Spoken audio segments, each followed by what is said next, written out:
E se eu te dissesse que Caim se casou e constituiu família depois de matar seu irmão Abel? Você deve estar familiarizado com isso, mas o que estou prestes a revelar é bastante intrigante, pois fornece uma resposta à pergunta que muitas vezes surge quando este assunto é discutido. Onde Caim encontrou sua esposa quando decidiu começar sua própria família? Esta é uma história fascinante da Bíblia que desperta a curiosidade de muitas pessoas. É a história de Caim e sua esposa. Quem era ela? De onde ela veio? Quem eram os pais dela? Hoje vamos descobrir essas e muitas outras questões. Neste vídeo irei desvendar essa antiga questão. Você também descobrirá algumas verdades ocultas sobre Adão e sua família através das lentes da Bíblia. Vamos entrar nisso. Mas antes de nos aprofundarmos na história de Caim e sua esposa, primeiro vamos entender quem foi Caim. Caim, o descendente inicial de Adão e Eva, depois de terem sido expulsos do Jardim do Éden pelo Senhor Deus, tinha um irmão chamado Abel. À medida que crescia, Caim assumiu o papel de lavrador da terra, semelhante ao que hoje chamamos de agricultor. Com o passar do tempo, ocorreu um evento trágico.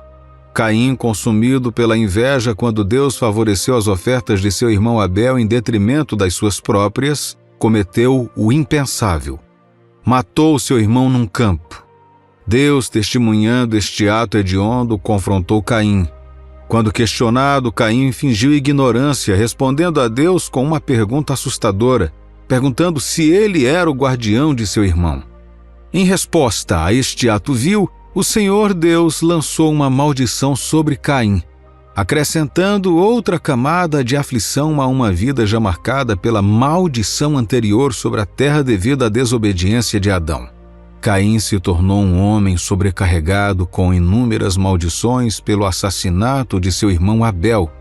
Notadamente, em meio às trevas das transgressões de Caim e ao peso das maldições divinas, a Bíblia revela em Gênesis capítulo 4, versículos de 17 a 18, que Caim tinha uma esposa.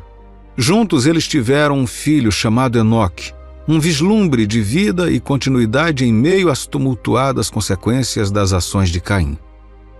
Caim e a sua esposa tiveram um filho e lhe deram o nome de Enoque. Mais tarde, Caim construiu uma cidade e a chamou de Enoque, o nome do seu filho. Enoque foi pai de Irade, que foi pai de Meujael, que foi pai de Metusael e que foi pai de Lameque. Esta história intrigante levanta questões sobre como Caim encontrou uma esposa, especialmente considerando o relato bíblico que não menciona nenhum outro habitante na terra além de seus pais Adão e Eva, depois que ele cometeu o trágico ato de matar Abel. A Bíblia apenas diz: Caim e sua mulher tiveram um filho. Mas quem era essa esposa? Para desvendar o mistério da esposa de Caim, devemos nos aprofundar nos versículos de Gênesis 4, que abrangem a vida de Caim. Após o incidente fatal com Abel e após ser amaldiçoado por Deus, Caim deixou a presença de Deus e se estabeleceu na terra de Nod, localizada a leste do Éden. Nesta terra, Caim não só carecia de um lugar distinto, mas também lutava para encontrar paz onde quer que fosse. Em meio a esses desafios, ele enfrentou a tarefa de construir uma família. É crucial notar que a Bíblia não revela explicitamente a identidade da esposa de Caim, nem fornece detalhes sobre sua origem. A única explicação plausível é que ela poderia ter sido sua irmã, sobrinha ou sobrinha-neta, visto que, naquela época, todos os indivíduos da terra eram descendentes de Adão e Eva. Gênesis capítulo 3, versículo 20 diz: E deu o homem o nome de Eva à sua mulher, por ser a mãe de todos os seres humanos. Esta escritura afirma claramente que Eva é a mãe de todos os viventes, o que significa que ela é a mãe ancestral de todo ser humano. Isto implica que, como as primeiras pessoas na Terra, Adão e Eva se tornaram os ancestrais de todos os humanos subsequentes. Agora, por que seria possível que a esposa de Caim fosse sua irmã ou outra descendente de Adão? Vamos explorar alguns motivos. Em primeiro lugar, a Bíblia não especifica a idade de Caim quando cometeu o trágico ato de matar o seu irmão Abel. Considerando que ele era fazendeiro e seu irmão pastor, é provável que fossem adultos. Estar envolvido na agricultura e no pastoreio sugere responsabilidade e surge a pergunta: responsabilidade por quê? Embora tivessem os pais para sustentá-los, o seu envolvimento na agricultura indica uma preparação para responsabilidades futuras, possivelmente criando uma família. Além disso, é plausível que Adão e Eva tivessem mais filhos do que apenas Caim e Abel na época da morte de Abel. A Bíblia diz que eles realmente tiveram descendentes adicionais mais tarde. Isto aumenta a possibilidade de haver mais membros na família, proporcionando conexões potenciais para Caim quando se trata de encontrar uma esposa. Gênesis capítulo 5, versículo 4 diz que, depois que gerou a Sete, viveu Adão 800 anos e teve filhos e filhas. Neste versículo fica evidente que Adão teve muitos outros filhos e filhas após o nascimento de Sete, a quem Deus concedeu como substituto de Abel. Durante a época de Caim e Abel, a Bíblia não especifica a idade deles, mas é provável que Adão e Eva tiveram Sete pouco depois da morte de Abel. Provavelmente é por isso que Sete recebeu esse nome, que significa Deus me designou outra semente em vez de Abel. Outro aspecto crucial é considerar a idade de Sete quando começou a ter filhos, conforme mencionado em Gênesis capítulo 5, versículos de 6 a 8. Sete viveu 105 anos e gerou a Enos. Depois que gerou a Enos, viveu 807 anos e teve filhos e filhas. Todos os dias de Sete foram 912 anos e morreu. Considerando a idade de Sete quando começou a ter filhos e a idade de Adão quando Sete nasceu, ou seja, 130 anos, isso sugere que as pessoas podem ter começado a ter filhos mais tarde nessa época. Isto poderia significar que Adão e Eva tiveram muito mais filhos e filhas que cresceram e possivelmente se casaram entre si. Outra razão convincente é o medo de Caim por sua vida após matar Abel, conforme declarado em Gênesis capítulo 4, versículo 14. Isso implica que provavelmente havia muitos outros filhos e talvez netos de Adão e Eva já vivendo naquela época. A esposa de Caim poderia ter sido filha ou neta de Adão e Eva. Considerando que Adão e Eva foram os primeiros e únicos humanos na Terra naquela época, seus descendentes não tiveram escolha senão casar entre si. Isto reflete o cenário pós-dilúvio com a família de Noé, onde Deus repovoou a terra através dos filhos e das suas esposas. Deus não expressou preocupações sobre o casamento interfamiliar em tais situações, provavelmente estendendo-se à família de Adão no início. Isto levanta questões adicionais tais como: Deus permite o casamento entre famílias e o incesto agora? Durante a época que estamos considerando, de acordo com os relatos da Bíblia, Deus não proibiu o casamento entre famílias. Esta foi uma medida para garantir uma população suficiente, tornando desnecessários os casamentos mistos entre as pessoas. Posteriormente, quando a população cresceu, Deus deu instruções claras aos seus filhos sobre os relacionamentos dentro da família. Vamos explorar algumas dessas instruções em Levítico, capítulo 18, versículos de 6 a 11. Nenhum homem se chegará a qualquer parenta da sua carne para lhe descobrir a nudez. Eu sou o Senhor. Não descobrirás a nudez de teu pai e de tua mãe. Ela é tua mãe, não lhe descobrirás a nudez. Não descobrirás a nudez da mulher de teu pai, é nudez de teu pai. A nudez da tua irmã, filha de teu pai ou filha de tua mãe, nascida em casa ou fora de casa, a sua nudez não descobrirás. A nudez da filha do teu filho ou da filha de tua filha, a sua nudez não descobrirás, porque é tua nudez. Não descobrirás a nudez da filha da mulher de teu pai, gerada de teu pai. Ela é tua irmã. Essas orientações foram dadas para manter a ordem e o respeito nas relações familiares. A proibição visava evitar uniões inadequadas que pudessem perturbar a harmonia dentro das famílias. Nos tempos contemporâneos, o incesto muitas vezes levanta a anomalias e distúrbios genéticos. Quando indivíduos intimamente relacionados como irmãos têm filhos, há um risco aumentado de características genéticas recessivas se tornarem predominantes em seus descendentes. Em contraste, quando indivíduos de famílias diferentes têm filhos, a probabilidade de ambos os pais apresentarem os mesmos traços recessivos é mínima. Assim, é mais seguro para as pessoas se casarem com pessoas não diretamente relacionadas, para evitar anomalias e doenças genéticas nos filhos. O código genético humano acumulou ao longo do tempo defeitos que são transmitidos de geração em geração. Porém, Adão e Eva, sendo os primeiros humanos, não tinham defeitos genéticos.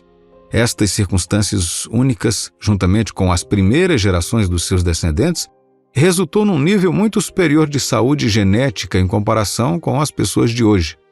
Com poucos ou nenhum defeito genético, era seguro para eles se casarem e cumprirem o propósito de Deus de povoar a terra. Alguém poderia perguntar, se isso é verdade, por que não é mencionado explicitamente na Bíblia? A razão é simples. Nem todos os filhos e filhas de Adão e Eva foram mencionados na Bíblia porque Deus não tinha nenhum propósito específico para fazer isso. Caim, por exemplo, se casou com um dos descendentes de Adão.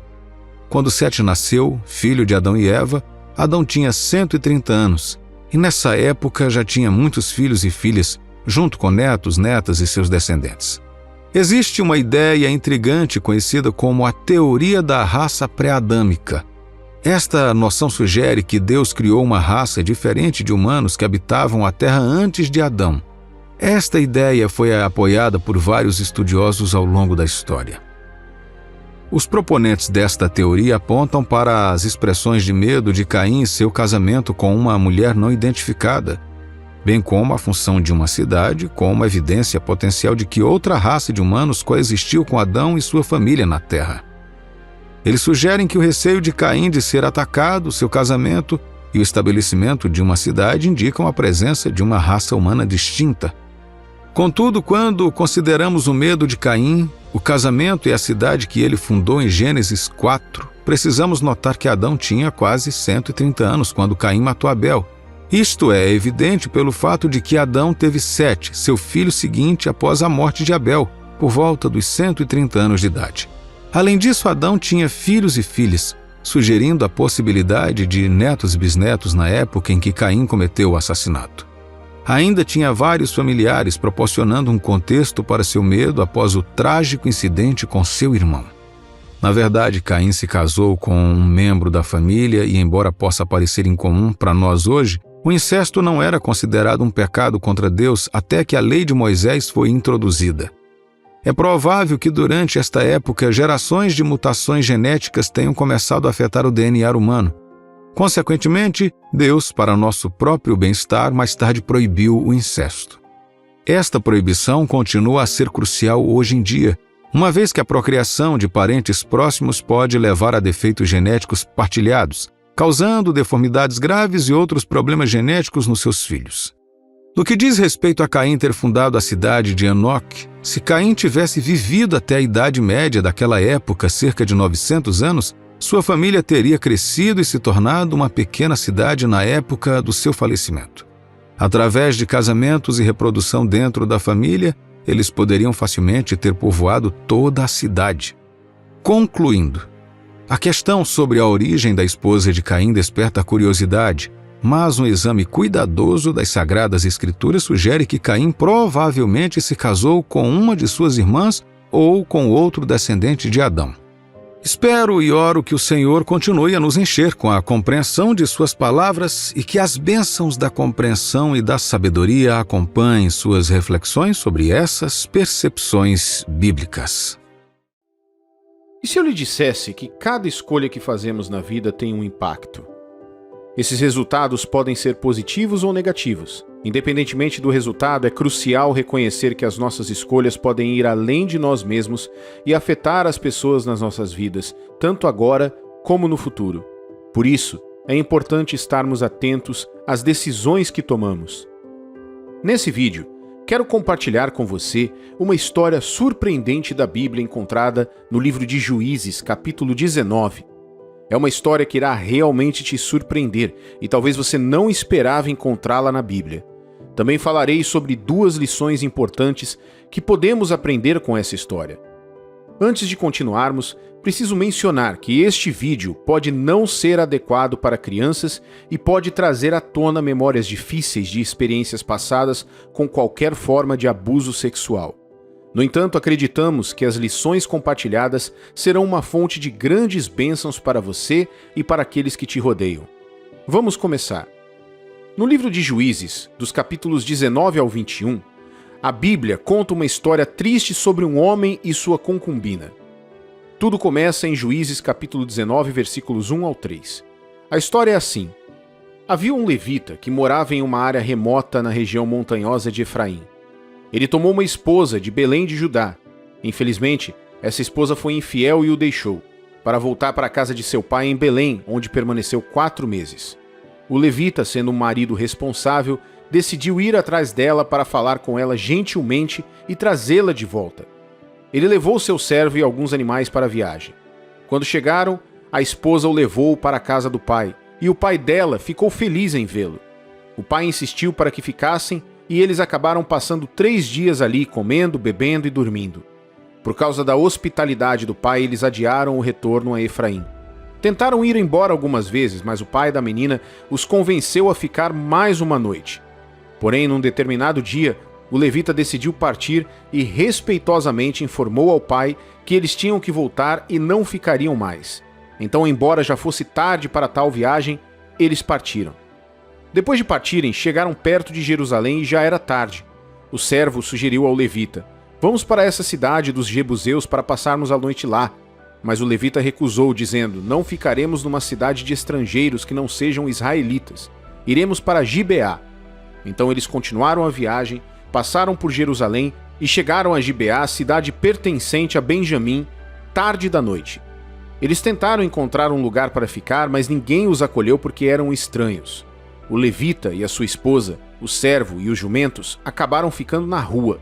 Então um homem idoso que era da região montanhosa de Efraim e morava temporariamente em Gibeá, onde todos os habitantes locais eram benjamitas, voltou do seu dia de trabalho no campo. Ao ver os viajantes na rua, perguntou a eles para onde iam e de onde eram. O levita explicou que eles estavam viajando de Belém para a região montanhosa de Efraim, mas por serem estrangeiros, ninguém lhes ofereceu um lugar para passar a noite. O velho homem então convidou para passar a noite com ele, garantindo a eles que cuidaria de todas as suas necessidades, insistindo que não passassem a noite na rua. Então a história toma um rumo dramático. Juízes, capítulo 19, versículo 22 relata: "Eis que os homens daquela cidade, filhos de Belial, cercaram a casa, batendo a porta, e falaram ao velho senhor da casa, dizendo: Traze para fora o homem que entrou em tua casa, para que abusemos dele." É uma reviravolta surpreendente e preocupante, não é?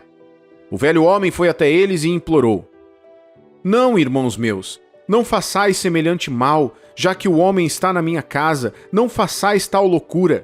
Minha filha virgem e a esposa dele trarei para fora, humilhai-as e fazei delas o que melhor vos agrade, porém a este homem não façais semelhante loucura." Infelizmente os homens não deram ouvidos ao velho. Ele então pegou a esposa do homem viajante e a trouxe a eles. Eles abusaram dela a noite toda até de manhã, e quando amanheceu, eles a deixaram ir. Ela então desabou na porta da casa do homem onde seu mestre estava até amanhecer. Quando o levita acordou e abriu as portas para sair, encontrou sua esposa caída à porta, morta. Ele tentou acordá-la, mas ela não respondeu. Então, ele a colocou em um burro e continuou sua jornada. Ao chegar em casa em Efraim, o levita fez uma coisa chocante. Ele pegou uma faca, cortou sua esposa em 12 pedaços junto com os ossos dela e enviou os pedaços para todos os territórios de Israel. Todos que viram isso disseram: "Nunca tal se fez, nem se viu desde o dia em que os filhos de Israel subiram da terra do Egito até o dia de hoje." O levita também escreveu cartas a todas as 12 tribos de Israel explicando o que havia acontecido com ele em Gibeá. Surpreendentemente, os benjamitas negaram, alegando que nada disso havia acontecido, e até defenderam as terríveis ações de seus companheiros de tribo. Agora, vamos fazer uma pausa e refletir sobre algumas lições importantes dessa história. Considere as primeiras palavras do versículo 1 do capítulo 19 de Juízes, que diz: "Naqueles dias em que não havia rei em Israel." A história nos ensina que a ilegalidade e a impiedade são as causas profundas do mal no mundo de hoje. Quando as pessoas acreditam que podem fazer tudo o que acham certo, sem considerar as leis morais, isso leva ao caos. A questão principal nessa história não é a ausência de um rei em Israel, mas sim a negligência da nação em relação às leis dadas por Deus.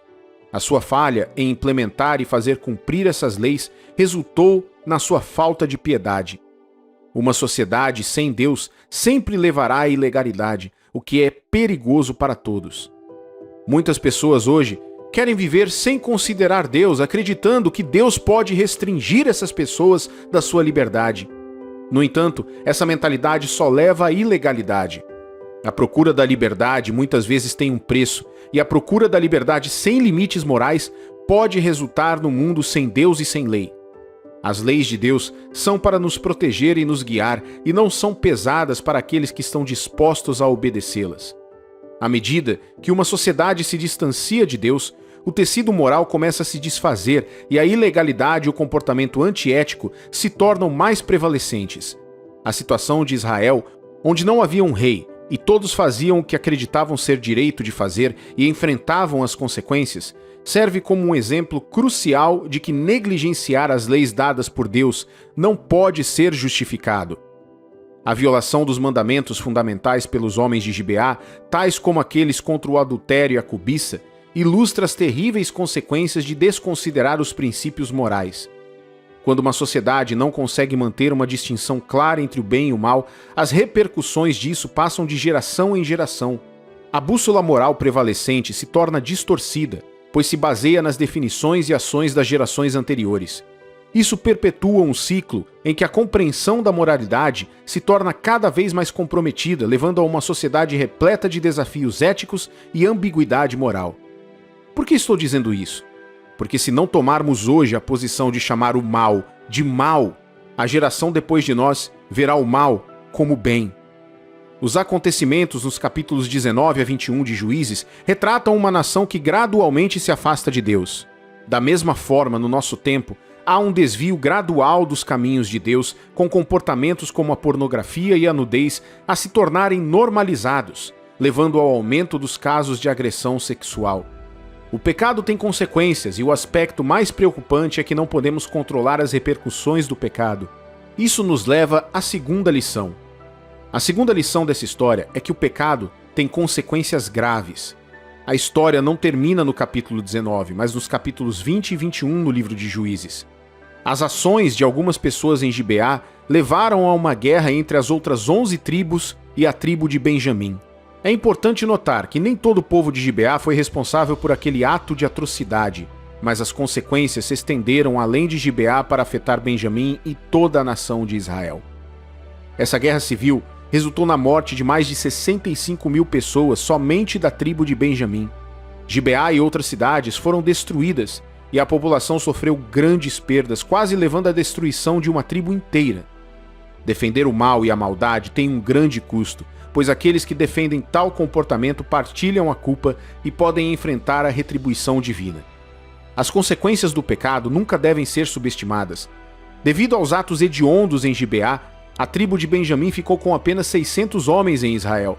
As demais tribos, preocupadas com o futuro de Benjamim, buscaram uma solução, pois haviam jurado não dar suas filhas à tribo de Benjamim. Descobriram que os homens de Jabe e Gileade não tinham participado na guerra. Por isso, enviaram 12 mil homens para a guerra contra Jabe e Gileade e deram 400 virgens aos benjamitas sobreviventes. Porém, isso ainda não era suficiente, pois havia 600 homens e precisavam de mais esposas. O povo ficou angustiado por causa de Benjamim e elaborou um plano para que os homens daquela tribo conseguissem esposas para si durante uma festa em Siló. Essa situação desesperadora demonstra as consequências de longo alcance do pecado e até onde as pessoas estão dispostas a ir para lidar com as suas consequências. Esse é o problema do pecado. Você só conhece o começo, mas não pode determinar o fim. A natureza do pecado é tal que as suas consequências são imprevisíveis e de longo alcance. Muitas pessoas que hoje lutam contra hábitos não começaram com esses hábitos. Elas provavelmente começaram com algo sutil e leve, apenas para se verem presos em padrões destrutivos. O que começou como uma violação e abuso aumentou até o assassinato da esposa do levita, depois levou à morte de muitos israelitas na guerra com a tribo de Benjamim e, por fim, resultou na morte de mais de 65 mil benjamitas. Além disso, levou à morte dos homens de Jabes de Gileade e até mesmo ao sequestro de jovens que participavam da festa de Siló. Meu amigo e minha amiga, quando você sente uma inspiração do Espírito Santo para interromper uma ação errada, é importante atender a essa inspiração e reconsiderar suas decisões. Mesmo comportamentos aparentemente inofensivos, como ver imagens pornográficas leves na internet, podem levar a ações mais sérias, como a masturbação, fornicação, adultério e coisas ainda piores. É crucial estar atento às suas decisões e ações, pois as consequências do pecado podem ser graves e difíceis. Encorajo você a ser cuidadoso e atencioso em suas escolhas e a estar ciente da natureza enganosa da tentação. As repercussões do pecado não são apenas consequências terrenas, mas também a separação espiritual de Deus. Assim como Isaías, capítulo 59, versículos 1 e 2 declara: Eis que a mão do Senhor não está encolhida para que não possa salvar, nem surdo o seu ouvido para não poder ouvir, mas as vossas iniquidades fazem separação entre vós e o vosso Deus, e os vossos pecados encobrem o seu rosto de vós para que não vos ouça. Portanto, é importante estarmos cautelosos e atentos para evitar cair nas armadilhas do pecado e abrir a porta para o diabo causar estragos em nós ou nas pessoas ao nosso redor. Na vasta paisagem da consciência espiritual, o que emerge quando você contempla figuras das trevas como Satanás, o diabo ou Lúcifer? Quais são as emoções que crescem dentro de você? Medo? Fúria? Reticência ou indiferença? Um fenômeno intrigante surgiu ao longo do tempo, em grande parte devido à influência das artes cinematográficas, onde o cristão típico percebe o diabo como uma divindade dotada de habilidades para influenciar, alterar, perturbar, aniquilar e trazer a morte. Esta perspectiva, infelizmente, fomentou uma corrente de pavor em relação a esta entidade se estabelecendo em nossos corações. Apesar da nossa fé inabalável no poder supremo de Deus, não podemos nos livrar de uma mentalidade, permanecer despercebidos no mundo do diabo, evitar os seus assuntos, viver uma vida tão comum que não atraia o seu olhar maligno ou correr o risco de ser o seu alvo. No entanto, o que muitas vezes permanece oculto à nossa vista é a surpreendente verdade de que o diabo também sente medo. Sim, você ouviu direito. O diabo, com toda a sua astúcia e esperteza, não está imune ao medo. Ele é mais um mestre da manipulação do que um gigante do poder. Ele tem a astúcia para entender quando recuar e reagrupar e quando avançar em direção ao seu alvo. Agora vamos nos aprofundar. Quem são essas pessoas que incitam o medo no diabo? A resposta é simples: certos tipos de cristãos. Não apenas qualquer cristão, mas aqueles que incorporam um conjunto específico de qualidades que abalam profundamente o diabo. Estes são os cristãos que Satanás teme absolutamente. O que é intrigante é que estes cristãos não são necessariamente extraordinários no sentido mundano. Eles não são definidos por sua riqueza, status ou força física. Em vez disso, se concretizam pela sua fé inabalável, pela sua confiança absoluta em Deus, pelo seu compromisso inabalável com o bem e pela sua recusa em serem influenciados pelo mal. Estes são os cristãos que entendem que o verdadeiro poder não reside em impor a sua vontade aos outros, mas em submeter a sua vontade a Deus. Eles sabem que a sua força não é definida pela sua capacidade de dominar ou destruir, mas pela sua capacidade de amar, perdoar e servir. Eles estão cientes de que seu significado não é determinado pelos elogios que acumulam, mas pelas vidas que tocam e transformam. Tais cristãos vivem as suas vidas como testemunhos vivos do amor e da graça de Deus. Eles trilham o caminho da justiça, não por medo do diabo, mas por amor a Deus e ao próximo. Eles brilham com tanta luz que penetram na escuridão, fazendo com que as sombras do mal recuem. Veja, não é o poder do diabo que devemos temer. Pelo contrário, É o poder dentro de nós, dado por Deus, que o diabo teme. Portanto, devemos nos esforçar para nos tornarmos o tipo de cristãos que fazem o diabo tremer, não pela nossa força, mas pela nossa fé, pelo nosso amor e pelo nosso compromisso com a vontade de Deus. E lembre-se, no grande esquema das coisas, não é o diabo quem tem a palavra final. É Deus e aqueles que seguem seu caminho, que finalmente prevalecem. A face de Deus, um imenso poder. A personificação de um Deus invisível, o espelho da divindade que uma vez refletiu em nós, mas foi manchado pelo pecado.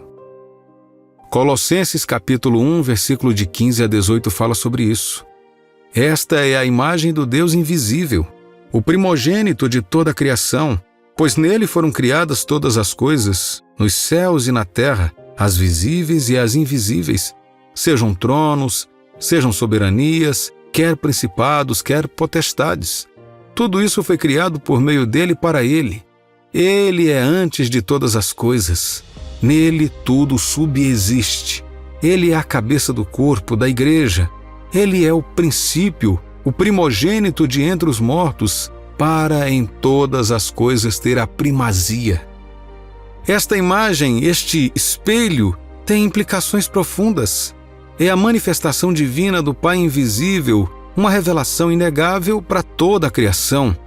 O Cristo que encontramos nas Escrituras, este Jesus, é o retrato divino.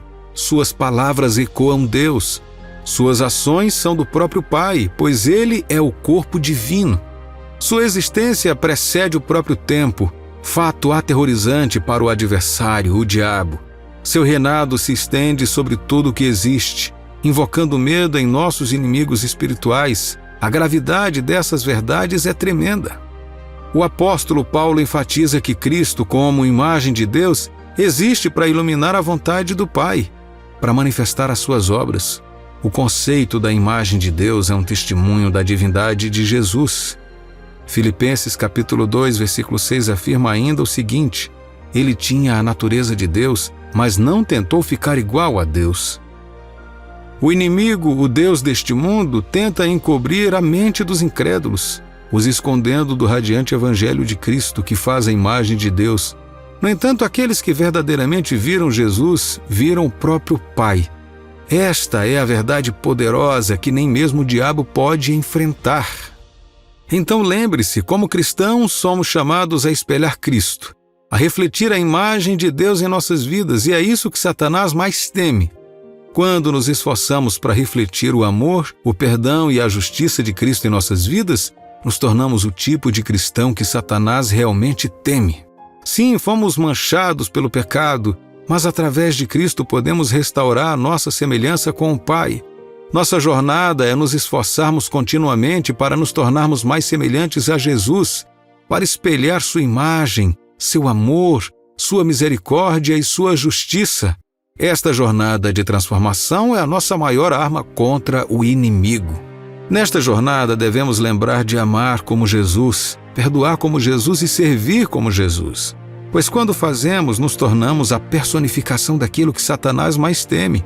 Um cristão que espelha Cristo, um cristão que vive o Evangelho, um cristão que demonstra o amor, a misericórdia e a justiça de Deus.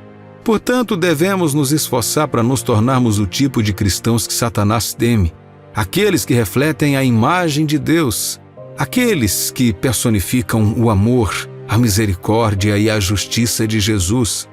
Devemos nos esforçar também para nos tornarmos mais semelhantes a Jesus todos os dias, pois esse é o caminho para a vitória, o caminho que nos leva para mais perto de Deus e o caminho que nos torna o tipo de cristãos que Satanás teme absolutamente. A ideia é que o diabo deve ser temido e devemos nos esconder para permanecer fora de suas garras, mas quero reservar um momento para desvendar essa narrativa. Veja, não somos nós que deveríamos estar correndo com medo. Em vez disso, Satanás treme ao ver certos tipos de cristãos.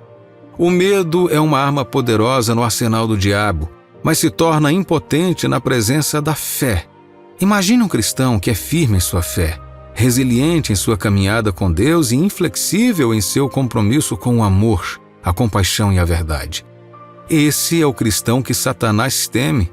Este cristão não se esconde com medo, mas permanece firme, vestido com a armadura de Deus, pronto para enfrentar qualquer desafio que surja em seu caminho. Ao caminharmos em nossa jornada espiritual, não esqueçamos que o diabo não tem poder sobre nós. Em vez disso, a sua influência diminui quando confrontado por um cristão firmemente alicerçado na fé. A chave está em reconhecer as armadilhas que permitem ao diabo uma posição segura em nossas vidas. Enquanto cairmos inconscientemente nestas armadilhas, continuaremos vítimas da sua influência. Devemos lembrar que não somos mais crianças brincando de esconde-esconde. Como cristãos, não precisamos nos esconder ou fugir com medo do diabo. Somos soldados de Cristo, fortalecidos pelo seu amor e graça. Temos o poder de resistir à influência do diabo e fazê-lo fugir de nós. É aí que reside a ironia. O diabo, aquele que temíamos quando crianças, também teme. Ele teme o cristão que permanece firme em sua fé, que ama incondicionalmente, que ilumina sua luz diante das trevas. Este é o cristão que Satanás teme absolutamente. Foi dado o poder de pisar serpentes e escorpiões e de vencer todo o poder do inimigo. Então vamos usar nossa armadura, manter a cabeça erguida e caminhar com fé, sabendo que somos aqueles que o inimigo teme. Veja, há um equívoco comum entre nós de que a luta entre Deus e Satanás é uma batalha longa, uma maratona de poder. No entanto, isso não poderia estar mais longe da verdade. Muitas vezes esquecemos a imensidão do poder de Deus, colocando limitações ao ilimitado. Sim, reconhecemos que Deus é poderoso, mas será que compreendemos verdadeiramente a magnitude do seu poder divino? Vamos pensar sobre isso sob uma luz diferente. Imagine uma balança com o poder de Deus de um lado e o de Satanás do outro. Alguns podem imaginar um equilíbrio próximo, com Satanás em 95% e Deus apenas inclinando a balança para 100%. Esta concepção, embora comum, desmente a verdadeira natureza da onipotência de Deus. Verdade seja dita, não há competição aqui, nem luta ou batalha. A palavra de Deus nos lembra que seria necessário apenas um anjo para amarrar Satanás durante 1 milênio. Se o poder de Satanás não é nem igual ao de um anjo, como ele poderia ser comparado ao Rei dos Reis? Em essência, o diabo é uma mera sombra na luz radiante da glória de Deus. É essencial para nós, como seguidores de Cristo, reconhecemos isso. Somos filhos do Altíssimo e dentro de nós reside uma herança divina de força e graça. O diabo teme esse conhecimento dentro de nós. Ele treme ao pensar num cristão que conhece verdadeiramente a sua linhagem divina e o poder ilimitado do seu Pai Celestial, pois no final um cristão plenamente consciente do seu lugar no esquema celestial e do poder do Senhor, a quem serve, é o maior medo de Satanás. Devemos abraçar esta verdade. Vamos despertar para a realidade da nossa herança divina. Vamos deixar o diabo saber que não estamos apenas conscientes do poder infinito de Deus, mas também do nosso lugar como seus filhos amados. Ao fazer isso, nos tornamos os cristãos que Satanás realmente teme. Então hoje, enquanto vivemos nossas vidas, vamos manter esse conhecimento perto de nossos corações. Vamos lembrar que somos filhos de um Deus poderoso, um Deus tão poderoso que não há competição entre Ele e Satanás. Sejamos os cristãos que Satanás absolutamente teme. Continue abençoado e deixe que o amor de Deus continue te guiando.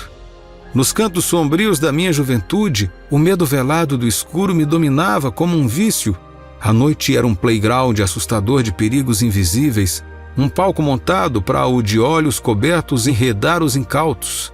Esses medos, tão implacáveis quanto irracionais, me mantiveram ensaiando pelo abraço reconfortante de uma lâmpada ou fonte de luz, um farol que afastaria a escuridão invasora. A vida seguiu em frente e minha adolescência me encontrou encolhido sob o mesmo manto de terror. Só que desta vez um raio de luz perfurou a escuridão. Foi a iluminação divina do Senhor, um brilho avassalador que queimou o pavor que eu nutria. Fiquei fascinado por sua glória, sua magnificência, e não pude deixar de ensaiar por aprofundar minha conexão com Ele, por me tornar um instrumento de sua vontade. Então embarquei em uma jornada espiritual guiada pela oração e pela intercessão. À medida que cresci na fé, fui levado a orar pelos outros, uma comunhão espiritual acontecendo sob a reconfortante coberta da luz. Mas então chegou o dia em que este santuário foi violado.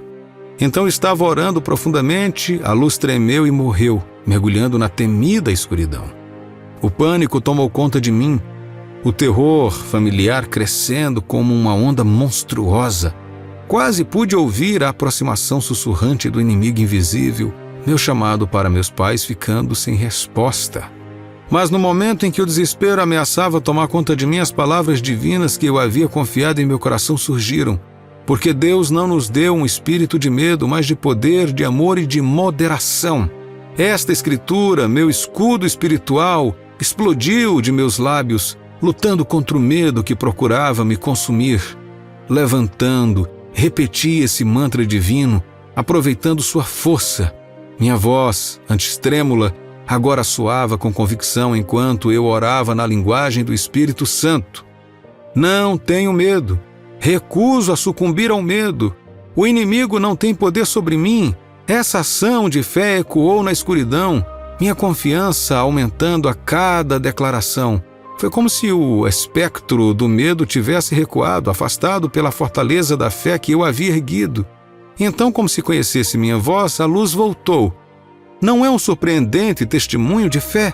Daquela noite tirei lições profundas. Os cristãos que caminham firme na fé, que aproveita o poder do amor e da mente concedido por Deus, é aquele a quem Satanás mais teme. Este tipo de cristão, armado com a palavra, é inflexível diante das trevas e faz o inimigo fugir. Vamos então nos esforçar para sermos cristãos, pois ao fazê-lo, levamos luz aos cantos mais escuros e nos tornamos o farol que Satanás absolutamente teme. Imagine um poder tão puro que promete proteção contra os poderes mais sombrios conhecidos pelo homem.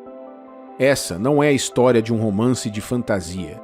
É a realidade que nos é oferecida em Lucas capítulo 10, versículo 19, um versículo tão carregado de autoridade que perturba a própria estrutura da guerra espiritual.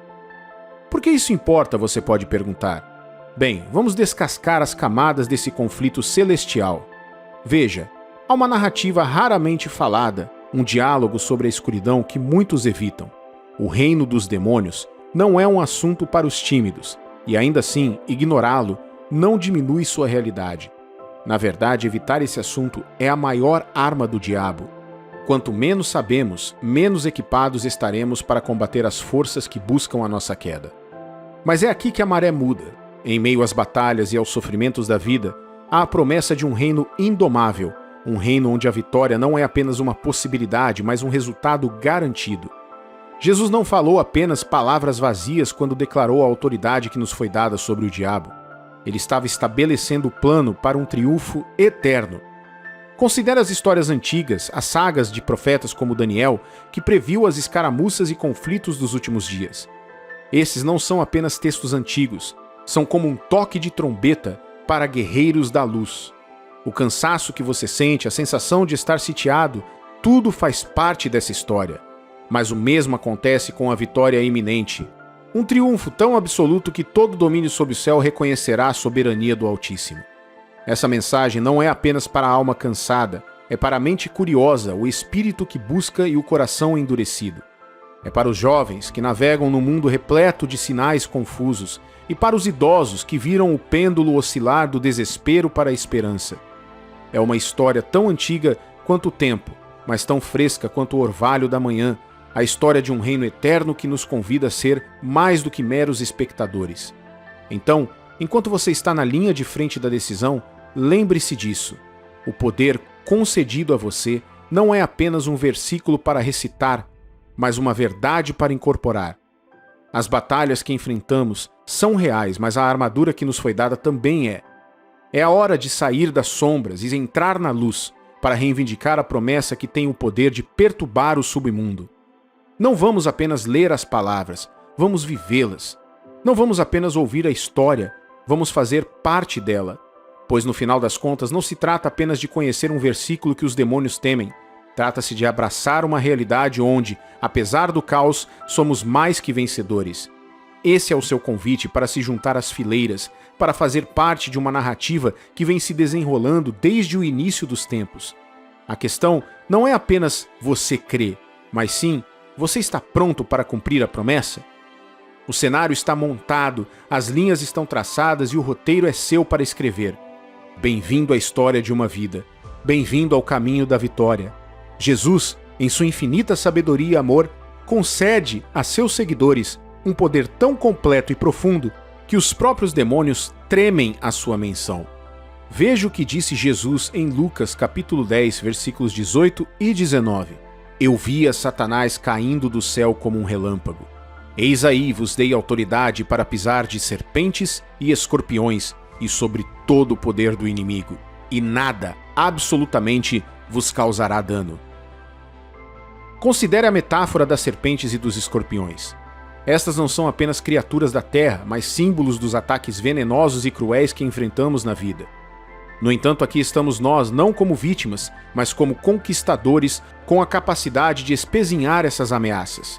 É uma imagem vívida de vitória e domínio, um testemunho da autoridade que detemos. Essa autoridade não tem a ver com arrogância ou glória pessoal.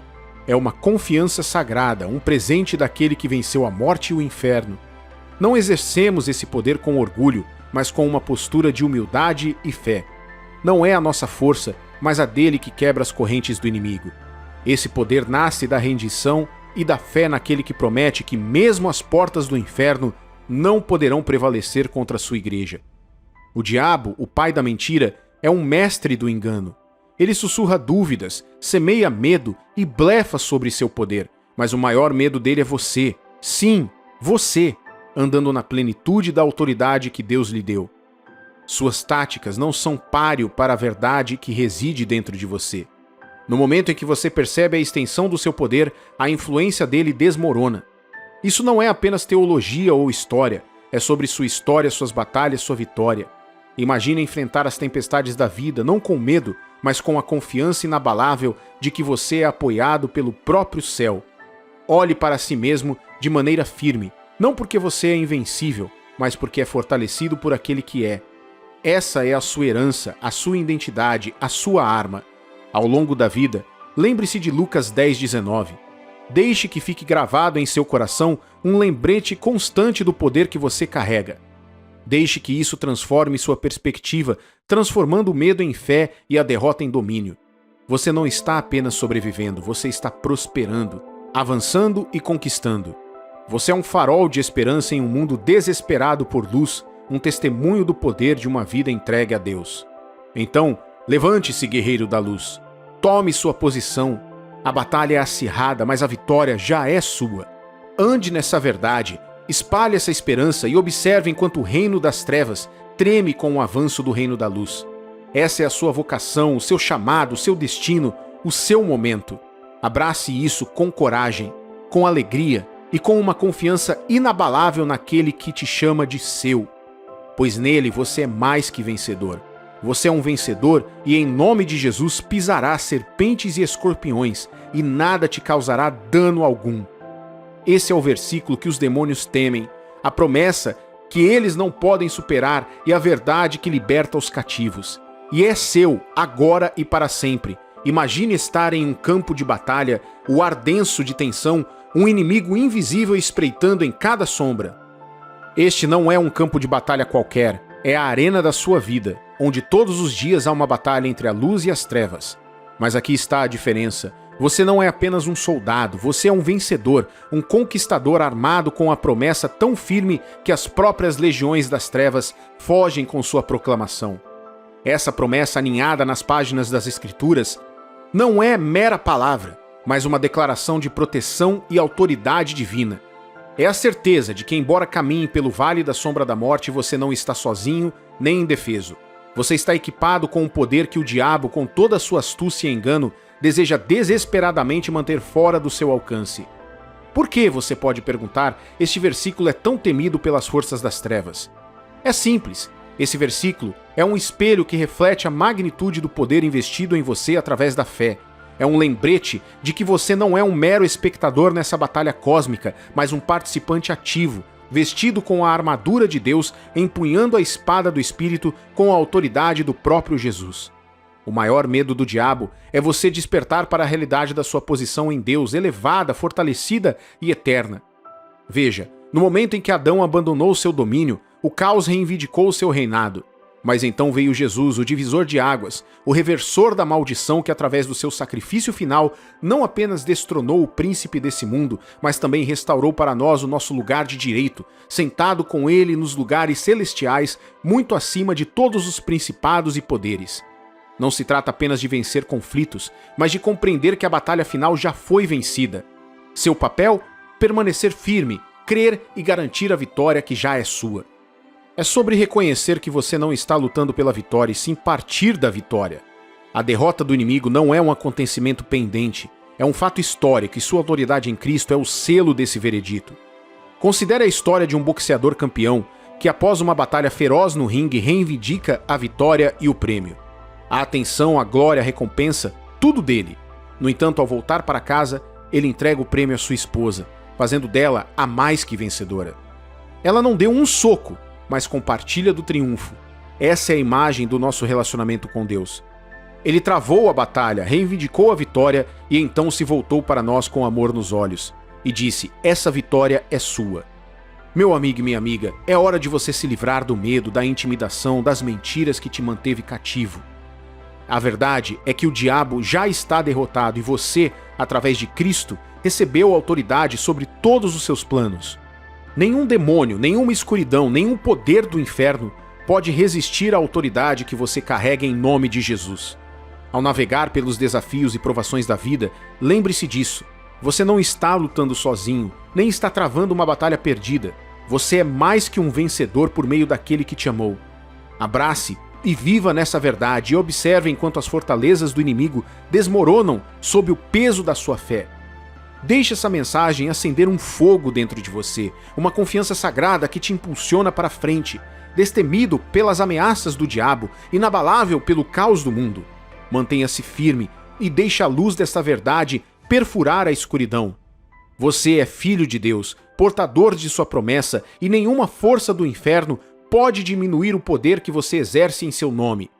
Esse é o versículo, a verdade, a promessa que os demônios não querem que você saiba. Mas agora você sabe, e com esse conhecimento, vá em frente e reivindique a vitória que é sua por direito. Como um policial que sem força pessoal pode parar um mar de carros apenas com um gesto, nós também podemos parar a escuridão e declarar: chega! Ao exercermos essa autoridade, não nos deixemos influenciar pelo volume do caos mundial, mas sejamos firmados pela confiança silenciosa do nosso poder dado por Deus. Não vamos apenas ler Efésios 6:10, mas incorporá-lo, sendo fortes não em nós mesmos, mas no Senhor e na força do seu poder. Pois não se trata de quão ferozmente lutamos, mas sim da força inatacável que temos. Envolva-se com a palavra, envolva-se em oração, envolva-se em amar as pessoas ao seu redor. Deixe a luz dentro de você brilhar tão intensamente que as sombras não terão onde se esconder. E ao fazer isso, convide outras pessoas para participar dessa grande aventura. Compartilhe a esperança, compartilhe a vitória e vamos ver o reino das trevas desmoronar sob o peso do amor inabalável de Deus. E à medida que você avança, armado com esse conhecimento, lembre-se, você nunca está sozinho. Deus, o Todo-Poderoso, está com você. O Espírito Santo te guia e a palavra ilumina seu caminho. Então, marche, alma corajosa, pois a vitória já é sua. E ao viajar por essa vida, mantenha esse segredo divino perto do seu coração, usando isso com sabedoria, coragem e amor. Se essa mensagem ressoa em você, se você sente a agitação de um guerreiro dentro de si, então recomendo que você curta, se inscreva no canal e comente neste vídeo. Compartilhe suas histórias, suas batalhas e suas vitórias. E se eu te dissesse que existe um espírito que afeta as pessoas sem que elas percebam? E se eu te dissesse que muitas pessoas vivem sob a influência desse espírito maligno sem saber disso? Este espírito influenciou pessoas no passado e ainda controla muitas nos tempos modernos. Você pode ficar surpreso, mas estou falando do espírito de Jezabel. Jesus advertiu fortemente a igreja sobre esse espírito, alertando os verdadeiros cristãos a serem cautelosos com seus ensinamentos, sedução e comportamento imoral. Em Apocalipse, capítulo 2, versículos 20 a 22, Jesus expressou sua preocupação. Tenho, porém, contra ti o tolerares que essa mulher Jezabel, que a si mesma se declara profetiza, não somente ensine, mas ainda seduza os meus servos a praticarem a prostituição e a comerem coisas sacrificadas aos ídolos. Dei-lhe tempo para que se arrependesse. Ela, todavia, não quer arrepender-se da sua prostituição. Eis que a prostro de cama, bem como em grande tribulação os que com ela adulteram, caso não se arrependam das obras que ela incita. O nome Jezabel se tornou sinônimo do mal, da má influência e do controle. Usá-lo para descrever alguém hoje pode ser considerado um insulto grave, refletindo a percepção negativa associada à figura bíblica. Curiosamente, o nome Jezabel está tão fortemente ligado a essas qualidades negativas que até hoje é raro alguém pôr o nome de sua filha de Jezabel. No vídeo de hoje falarei sobre a rainha Jezabel, que influenciou significativamente seu marido, Acabe, levando à queda da nação de Israel. Iremos nos aprofundar no espírito de Jezabel e como ele leva os indivíduos a desafiar as leis de Deus e sua vontade. Antes de explorarmos isso mais a fundo, vamos voltar ao passado de Israel e entender como Jezabel se tornou uma figura central. Sua história se desenrola no livro do 1º Reis. A nação de Israel testemunhou vários reis, começando com Saul, o rei inaugural, seguindo por Davi, considerado o melhor rei da história de Israel. Depois de Davi, seu filho Salomão, famoso por sua sabedoria, assumiu o trono. No entanto, após a morte de Salomão, a nação se dividiu em 2 reinos, o do norte chamado Israel e o do sul conhecido como Judá. Após esta divisão, a paz era escassa em Israel. A maioria dos reis que governavam durante esse período eram iníquos, negligenciando a orientação de Deus. Em vez disso, eles se voltaram para os outros deuses, se engajando na idolatria e desencaminhando o povo. A situação piorou quando Acabe subiu ao trono, ganhando a reputação de ser o pior rei da história de Israel, em grande parte devido à influência negativa da sua perversa esposa, Jezabel. À medida que nos aprofundamos, vamos entender um pouco mais sobre Jezabel. Isso te ajudará a compreender o espírito de Jezabel e como ter cuidado com ela. Quem foi Jezabel? Jezabel, filha de Etbaal, viveu numa época em que seu pai, rei sacerdote do deus idólatra Baal, em Tiro, cometeu atos hediondos, inclusive matando o próprio irmão para tomar o trono. Infelizmente, Jezabel herdou os traços negativos de seu pai, se tornando cruel e poderosa. Ela era uma assassina implacável que perseguia seus desejos incansavelmente. Sua educação por um pai perverso influenciou significativamente seu caráter. Acabe, buscando maior influência, se casou com Jezabel, que trouxe consigo centenas de sacerdotes de Baal para Israel. O domínio de Jezabel foi tão pronunciado que ela emergiu como dona e controladora de seu fraco marido Acabe. Baal, uma divindade proeminente na antiga Canaã e na Fenícia, era associada à fertilidade, e acreditava-se que produzia frutos da terra e permitia a concepção de filhos. A adoração de Baal, no entanto, envolvia sensualidade e prostituição ritualística com exemplos de sacrifício humano, conforme condenado em Jeremias capítulo 19, versículo 5. E edificaram os altos de Baal para queimarem os seus filhos no fogo em holocaustos a Baal, o que nunca lhes ordenei, nem falei, nem me passou pela mente. Um dos atos hediondos de Jezabel foi a ordem de matar todos os profetas de Deus. Seu intenso ódio a levou a orquestrar sozinha a morte desses homens de Deus. Apesar da desobediência de Acabe, ele ainda mantinha alguma reverência a Deus e não conseguia realizar um ato tão terrível. A perseguição de Jezabel aos profetas de Deus foi tão severa que um homem justo chamado Obadias escondeu cerca de 100 profetas numa caverna, os sustentando secretamente por um longo período. Em outra história impactante, Nabote, um agricultor que servia a Deus, recusou firmemente vender a sua vinha ao rei Acabe, temendo que isso desagradasse a Deus. Acabe, frustrado com a recusa de Nabote, Voltou ao palácio onde sua esposa Jezabel elaborou um plano para acusar falsamente Nabote de blasfêmia e traição contra o rei, resultando em seu apedrejamento até a morte. O trágico fim da vida de Nabote destacou a manipulação de Jezabel sobre Acabe, o retratando como nada mais do que uma marionete sob seu controle. Contudo, Jezabel enfrentou uma oposição formidável da parte do profeta de Deus, Elias. Ele resistiu às ordens dela e confrontou seu governo maligno. Elias primeiro declarou o castigo de Deus sobre Israel, uma seca de 3 anos e meio. Isto levou a uma disputa renomada no Monte Carmelo entre o Deus Todo-Poderoso e os sacerdotes de Baal e Acera. Apesar das fervorosas tentativas dos sacerdotes de acabar com a seca e invocar o fogo através de ferimentos auto-infligidos, a oração de Elias a Deus trouxe uma resposta imediata, consumindo o sacrifício e trazendo chuva abundante para Israel naquele mesmo dia. Elias então ordenou a execução de todos os 850 sacerdotes de Baal e Acera. Em vez de reconhecer o poder de Deus e se arrepender, Jezabel prometeu matar Elias. Sua morte foi excepcionalmente horrível, servindo de lição para os outros. Mesmo enfrentando a morte iminente, Jezabel permaneceu desafiadora, adornada com vestes de rainha, gritando seu desafio a Jeú, o próximo rei de Israel.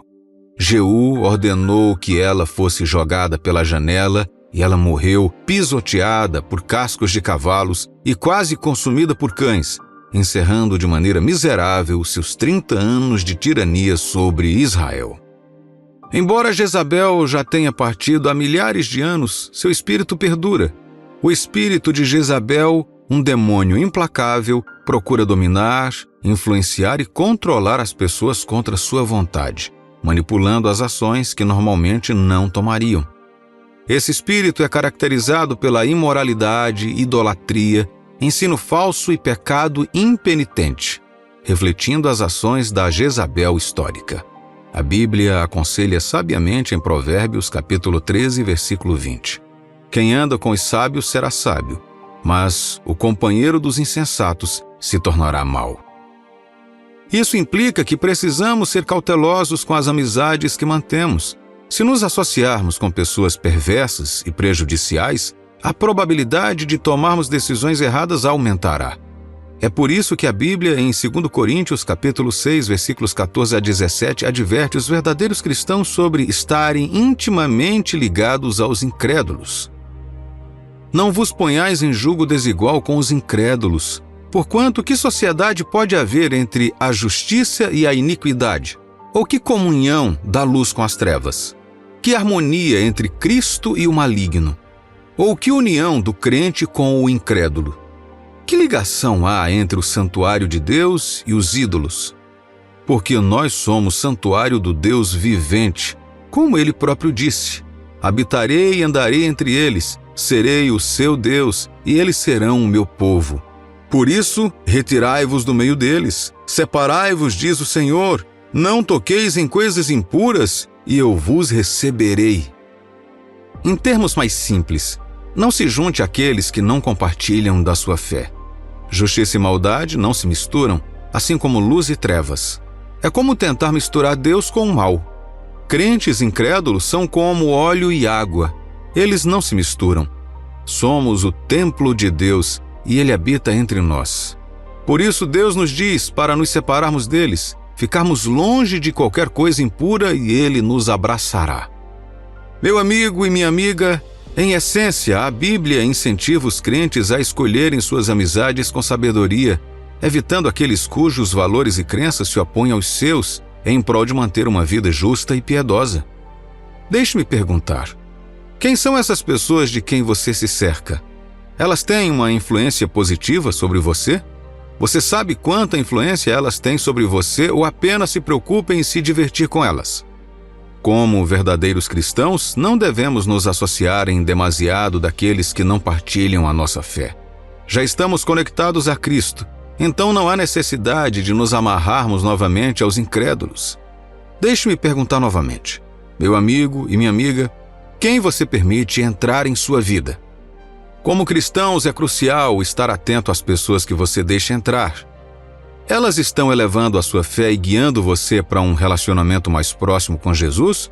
Ou estão extinguindo até mesmo o mínimo de fé que você tem em Deus? Considere seus amigos e seu círculo íntimo. Se não estão aproximando você de Deus, eles podem estar te afastando dele. Não há meio termo nesse assunto e nem como ficar em cima do muro.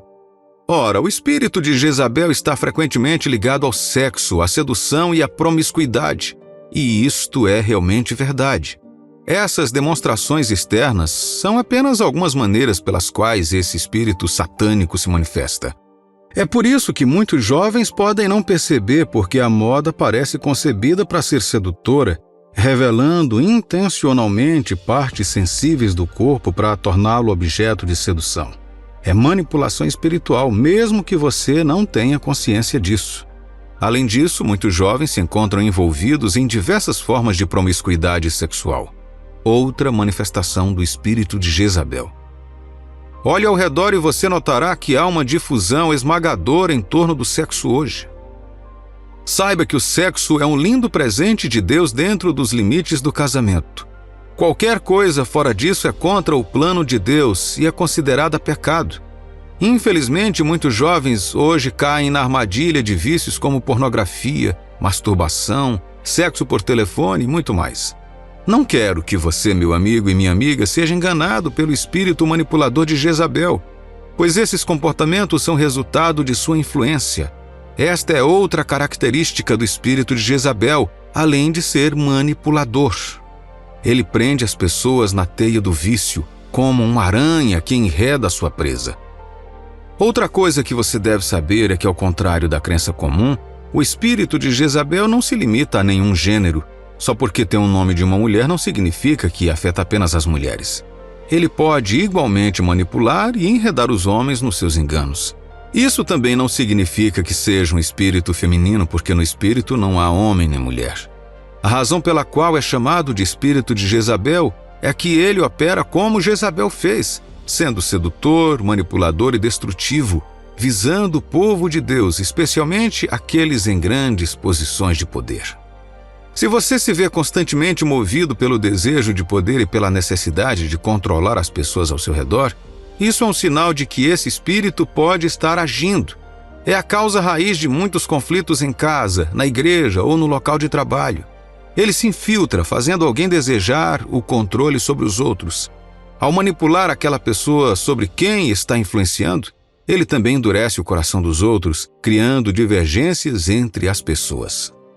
É crucial não tentar controlar as pessoas, mas sim guiá-las através do seu exemplo. Dessa forma, as pessoas serão naturalmente influenciadas pela sua liderança. Tome Deus, nosso Pai Celestial, como exemplo. Ele não nos obriga a fazer nada. Ele demonstra amor, misericórdia e todas as virtudes. Isso é liderança de qualidade. Deus quer que todos nós sejamos salvos, mas Ele não obriga ninguém. Apocalipse, capítulo 3, versículo 20 diz: Eis que estou à porta e bato. Se alguém ouvir a minha voz e abrir a porta, entrarei em sua casa e cearei com ele, e ele comigo. Em vez de invadir, ele espera o momento em que chegamos e o convidamos a entrar. Devemos seguir esse passo e não forçar a nós mesmos ou a nossa vontade aos outros. Concluindo, o espírito de Jezabel é um espírito poderoso e sinistro que pode causar danos invisíveis em vidas individuais, comunidades ou organizações. No entanto, o poder de Deus através de Jesus Cristo, dado a nós, cristãos verdadeiros, é muito mais forte do que qualquer força no mundo, incluindo a do espírito de Jezabel. É como 1 João, capítulo 4, versículo 4 diz: Filhinhos, vós sois de Deus e tendes vencido os falsos profetas, porque maior é aquele que está em vós do que aquele que está no mundo. Meu amigo e minha amiga, o Espírito de Deus em você é mais poderoso do que todos os espíritos malignos e demônios juntos. Com confiança, acredito que você pode superar a influência do espírito manipulador de Jezabel e ser livre em todos os aspectos da sua vida. Em nome de Jesus. Amém.